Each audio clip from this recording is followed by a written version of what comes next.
Well, hello everybody. Today we are going to make chocolate almond ice cream, and it's going to be diabetic safe. I'm using Splenda. We're going to start out with 2 eggs, and we're going to whisk in the sugar, which in this case is 18 packets of Splenda, which is equal to 3/4 of a cup of sugar.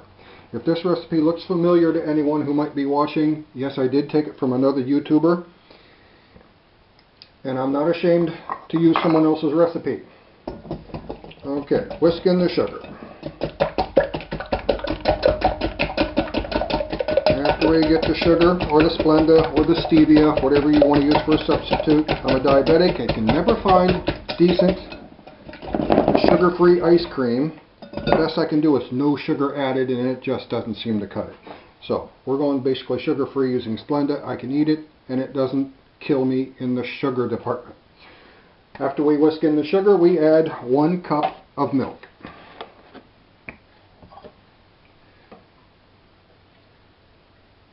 One cup of milk. Then we're after 2 cups of cream.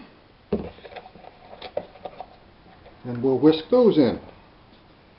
We have lots of whisking. There we go. 1. And this should just about do it. And there's a little bit left. We'll just put the rest of it in there. Cream doesn't hurt anything.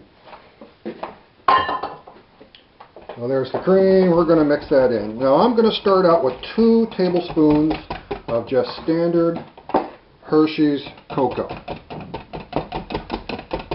and we're just going to see how that goes. I have a 1/2 cup of salted chopped almonds, and let's add in a tablespoon of vanilla too. Believe it or not, vanilla helps the chocolate flavoring come out a little bit. It's good.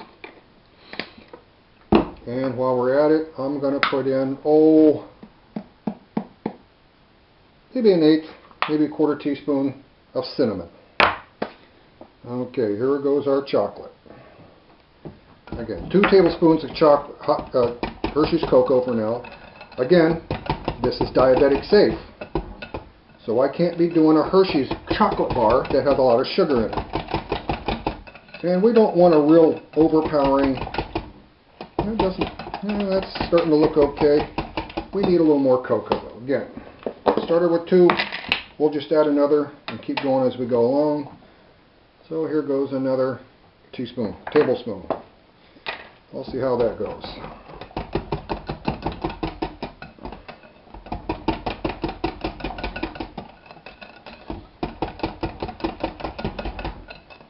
I think that's going to come out just right. I think maybe 1 more tablespoon. So we're going to make this recipe. It's going to have 4 tablespoons of Hershey's cocoa. You can use any kind of cocoa you want, Ghirardelli's,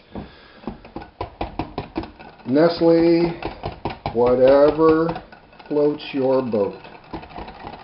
This is natural, unsweetened, so again, it's safe for diabetics, so you can make pretty much sugar-free and use natural sweeteners or artificial sweeteners.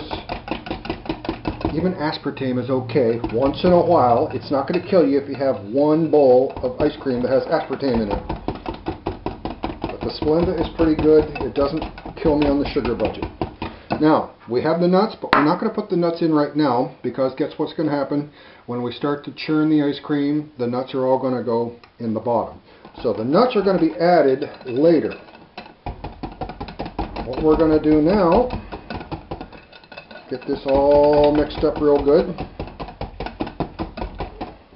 I think that's good. Okay, get that over here. Now it's time. Hope everybody can see all this okay. Oh yeah. Yes, we have a real ice cream freezer. Take this and just pour it in.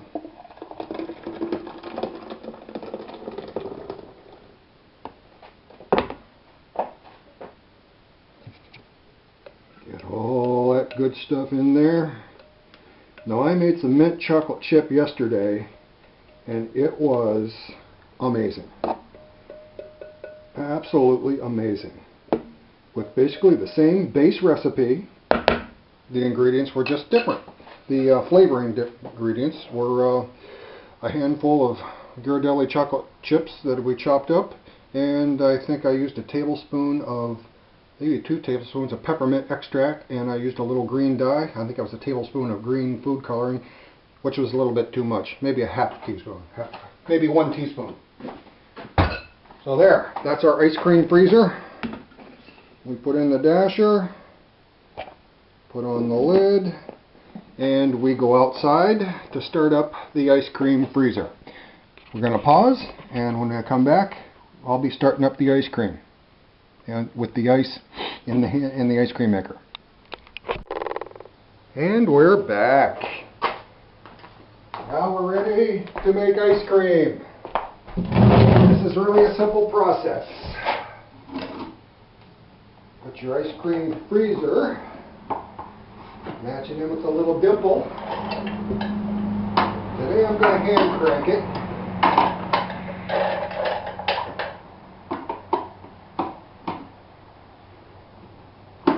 There we go.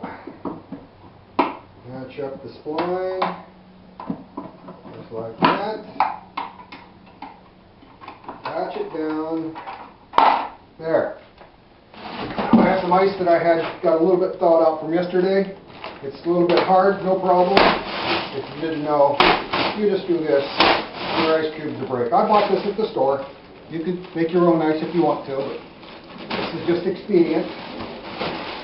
Now we want to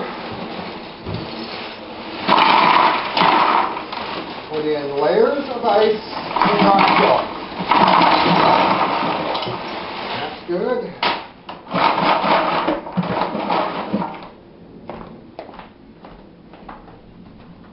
Just regular old Morton rock salt. Are we still on the screen here? Yes, everything's good. Set down. Put in some salt.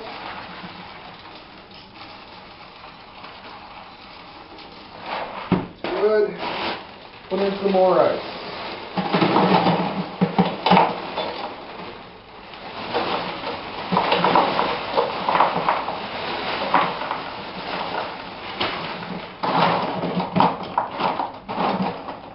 This is not rocket science.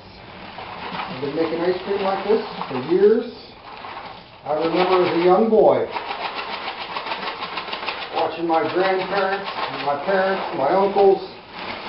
This is how we made ice cream. I still remember hearing my grandfather telling me, slow down, slow down. I was cranking too fast because we wanted to make ice cream. That's pretty good for that. And of course, I forgot to bring the water, because now that we have the ice up to the little fill hole, now I got to put water in. Going to pause the camera, be right back with the water, and we're going to start cranking ice cream. And we're back. Let's put in some water, and it'll be time to start making ice cream.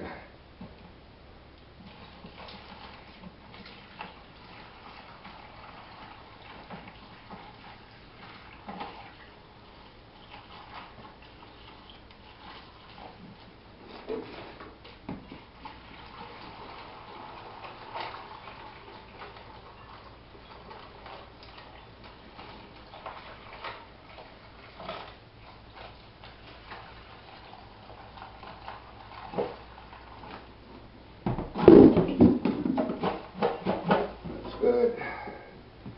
Maybe we need some more ice. Can do that too.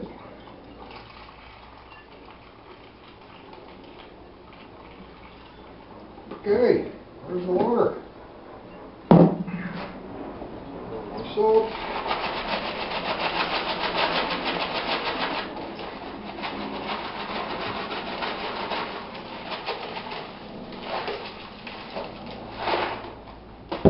And yes, I'm going to put in some more ice. Let's just do it.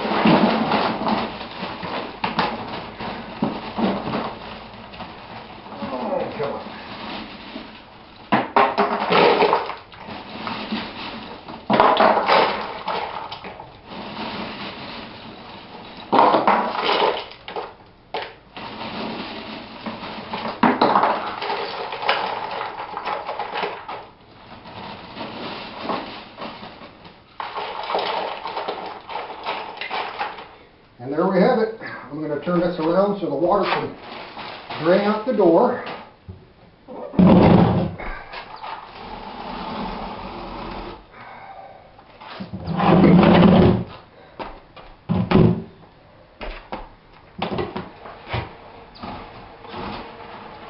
This is how we make old-fashioned ice cream. I'll be back in about 30 minutes when we add, are we still on screen? Yes, we are. Okay, when I put in the almonds, then I'll come back. 30 minutes. Okay, it's been 25 minutes and the ice cream is getting really firm. I can feel it stiffening up. So now it's time to add the nuts. This is the tricky part, because this tub will want to come up out of the ice when we take this off. So great care must be taken. Hold the tub down with my fingers, lift the lid. Okay, don't get any nasty stuff in the ice cream. Yes, it's coming along very nicely. So that's in here. There we are. That's all there is to it. Get the lid back on. Just like that. This back into position. Line the holes up. There we are. And we'll just, come on now. The ice cream is actually very stiff. Well, the ice cream is done. It's so stiff I can't turn it now because I mistimed the timing, because this is only my second time, first time to hand crank. So ice cream is ready. We're going to go back inside and you're going to get to see the big reveal. Pausing. Okay, here we go. So now we know 25 minutes is all we need to make ice cream. We're pulling out the dasher and I'm grabbing a spoon. Because that was easy work. Oh, and worth every crank. Worth every crank. Let's get that out here. The ice cream is not quite as stiff as I thought it was, so I probably didn't get everything put back together again correctly after I added the almonds. But this is still some really tasty ice cream.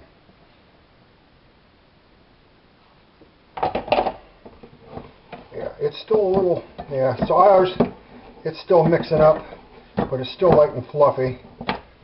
So yesterday I basically had hard pack coming out of this thing. Let's get it so you can see. So we have soft serve ice cream here. Nothing wrong with that at all. Yeah, I don't know what I did when I was on the freezer. She's stuck in the bottom pretty good. But this is going to be some nice ice cream. We'll let that sit in the freezer, and it'll firm up. And as with any good top quality ice cream, you do need to bring it out of the freezer a little early before you serve, and let it thaw out a little bit. And it's really hard in the bottom. So let's get this off of here. So that's with the ingredients that I showed you, that makes up into just about a half-gallon ice cream. Here we go. We got a lot of stiff ice cream in the bottom of the canister here. There we are. I'll pull this out. Get my big hand in the way.